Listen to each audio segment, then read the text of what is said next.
Hi everybody, today we're going to be making an embroidery hoop with a couple different embroidery stitches. So first you're going to need a hoop, some cloth, a nice small gel pen, some scissors, some string, and obviously a needle. So this is me putting my fabric into the hoop and then drawing out the pattern that I want. And the first stitch we're going to be doing is just a back stitch. So you come up with the needle through the back side of the fabric, and you leave a little bit, just a little tail, and then you go follow your design, and you go into where you want that stitch to be, and then you're going to go past, once you get it all the way through, you're going to go past that stitch and come up on the other side, again on the back of the fabric, and then into that very first hole that you made.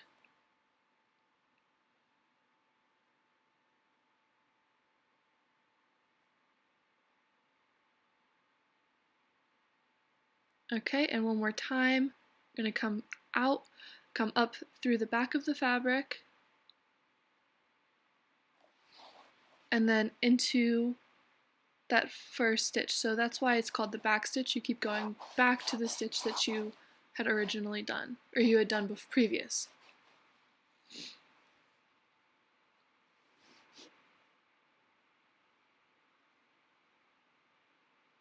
And there I have all my back stitching done, and that's what it looks like on the back. So now we're going to go into the chain stitch for the stem of the flowers that I'm going to do. So again, come up through the back of the fabric and leave a little tail, same thing that we did for the back stitch, and then going back through the top of the fabric right as close as you can, right next to where the string is coming through. So right back down through, but don't pull all the way through. You want to leave a little bit of a loop, and you'll see whenever I come back through. So you're going to leave a little bit of a loop and then come back up through the back of the fabric again, loop your string around the needle and pull all the way through. So this is what's going to create that chain.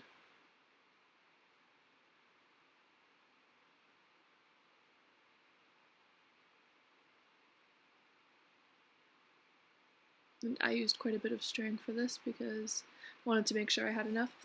So that's what the first chain link will look like, and then again, similar to the first one, you want to go through that loop and then as close to that stitch as possible, go back through the fabric, pull your string most of the way through, and then bring your needle from the back of the fabric to the front, about the same distance that you did for the first one, leaving a little bit of a loop underneath so that we can hook it around the needle, and finally pull the needle all the way through, and that will create another link.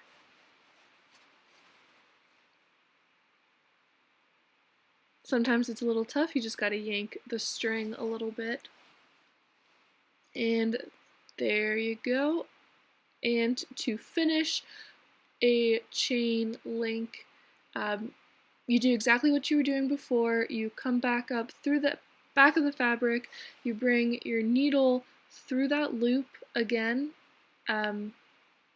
Make sure it's not twisted. I had it twisted, that's why I fixed it a little bit. You pull the string, you fix it so that it's the right tension, so the tension's not off, and then instead of going back through the loop to finish it, you make a little hook over, you do it on the other side of the thread, and that way it gets kind of knotted there, and that's the chain stitch. And the back. Okay, so now that you know the chain stitch, we're going to start and do the lazy daisy. Lazy daisy is extremely similar to the chain stitch. It's just the very end, the last chain stitch over in a circle. So you come up through the back of the fabric, you make, and then you go back down through as close to that first stitch as you can. I had originally made dots to show where I wanted the petals to be. You put your needle through the back of the fabric to the front, loop your thread around that needle, pull your needle and the string all the way through so the tension is nice and tight and good the way you like it, and then you lock it in place by threading your needle back on the opposite side of that loop, so it kind of just locks it all in place right there. And then that's me fixing the tension, and you do that 5 more times and you have a flower. And then that's the back of the flower, and I did it in a bunch of different colors, and again, here's the back.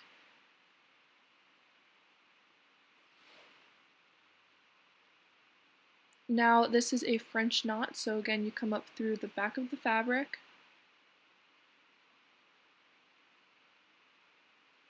you leave a little bit of a tail, and now this one's a little bit tricky, so you want to make a backwards C with your string.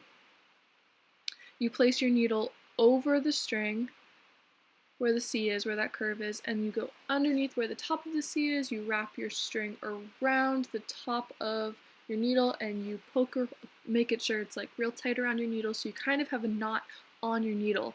Then you want to thread your needle back through your fabric, same spot where you had originally come up or as close to that as possible, and this will create a little bit of a knot. So I got a little stuck there, but I'll do this one again a lot closer.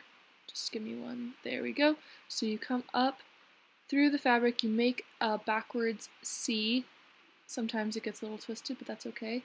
You place your needle on top of your thread, hook it underneath that top of the C, wrap your string around the top and back under, pull it pretty tight so you have a knot on your needle, put your needle through the fabric as close to that first stitch that you came up through, and pull it through. This took me a couple of times to teach myself how to do it, so don't get frustrated if you can't do it on the first go. And then this is me just doing one more little chain stitch underneath each flower so that the flowers weren't kind of floating over the stems. This way I had the flowers actually connected to the stems. And I just did this after, just so it looked a little bit cleaner. And now to finish our embroidery hoop, we're going to cut off the extra fabric, leaving a little bit of an edge. Mine is not pretty because I didn't have fabric scissors around, but that's okay because you're not going to see it. It's just so that we can get the extra fabric away from, out of our way. And so then with another piece of fabric, I cut out a circle, a really bad one, and I just whip stitched it to the fabric that was through my embroidery hoop.